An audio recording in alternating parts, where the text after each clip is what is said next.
En la prueba de circuito abierto, se deja abierto el devanado del secundario del transformador y el devanado primario se conecta al voltaje en pleno voltaje nominal. RP y XP son tan pequeñas comparadas con RC y XM que todo el voltaje se ve a través de la rama de excitación. Además, se conecta un voltímetro, amperímetro y watímetro para medir voltaje, corriente y potencia activa, respectivamente. Con estos datos es posible calcular el factor de potencia, la magnitud y el ángulo de la impedancia de excitación. En la prueba de cortocircuito, los terminales del secundario se cortocircuitan y los del primario se conectan a una fuente variable de voltaje AC. El voltaje de entrada se varía hasta que la corriente que da el amperímetro sea igual al valor nominal, siempre manteniendo el valor de voltaje a un nivel seguro. Esto se debe realizar del lado bajo voltaje, por lo que asumimos que el transformador es elevador de voltaje. Puesto que el voltaje de entrada es pequeño, la corriente de la rama de excitación se ignora, entonces la caída de voltaje se atribuye solamente a los elementos del circuito en serie. Con esto podemos encontrar la impedancia total referida al lado primario. Como todas las mediciones se realizaron desde el lado primario, los datos que encontramos serían referidos al primario. Ahora a simular ambas pruebas en Simulink. Estos coloridos circuitos que se observan aquí consisten de pruebas separadas para el mismo transformador. A la derecha tenemos la prueba del cortocircuito y a la izquierda la prueba del circuito abierto. El bloque intermedio es el que hace los cálculos para RN, XM, R equivalente y X equivalente. Para esto toma la potencia, corriente y voltaje de circuito abierto y lo introduce en las primeras tres entradas del bloque. Luego toma la potencia, corriente y voltaje del cortocircuito y lo introduce en las tres entradas restantes. Ahora explicaremos el funcionamiento de la caja mágica de cálculos. Dentro del bloque de cálculos podemos ver que tenemos un diagrama de bloques.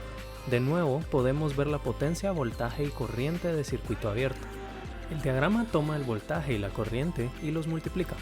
Luego toma el resultado y divide a la potencia dentro de él. Esto es equivalente a obtener el coseno del ángulo θ de potencia. Se aplica coseno inverso y obtenemos solo θ.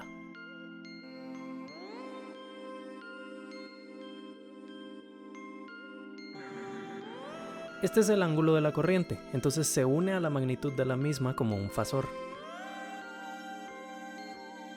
Luego se divide la corriente fasorial dentro del voltaje, esto es igual a la admitancia YE.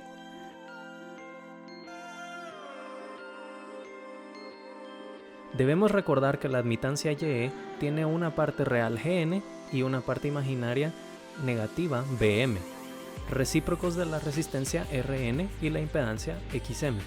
Separamos a Gn de Bm y le aplicamos el recíproco para obtener Rn y XM. Debido a que estamos analizando la parte de voltaje bajo de un transformador con reducción 8000 a 240, los valores de Rn y XM que obtuvimos están referenciados con respecto al devanado secundario. Los multiplicamos por A al cuadrado para pasarlos de regreso al primario. Repetimos lo mismo para la parte de cortocircuito. Tenemos potencia, voltaje y corriente. La potencia se divide dentro de la multiplicación de corriente y voltaje y obtenemos el coseno del ángulo de potencia. Se extrae dicho ángulo, se acopla a la corriente y esta vez dividimos el voltaje dentro de la corriente fasorial para obtener la impedancia ZSE. El valor fasorial de ZSE se pasa a imaginarios y se separa en sus componentes R equivalente y X equivalente. Debido a que hacemos la prueba en la parte alta del circuito o la sección del primario, no es necesario referenciar estos valores de regreso al primario. Para los voltajes que se le alimentaba a cada transformador, utilizamos los datos del ejemplo 2-2 del libro de máquinas eléctricas de Chapman.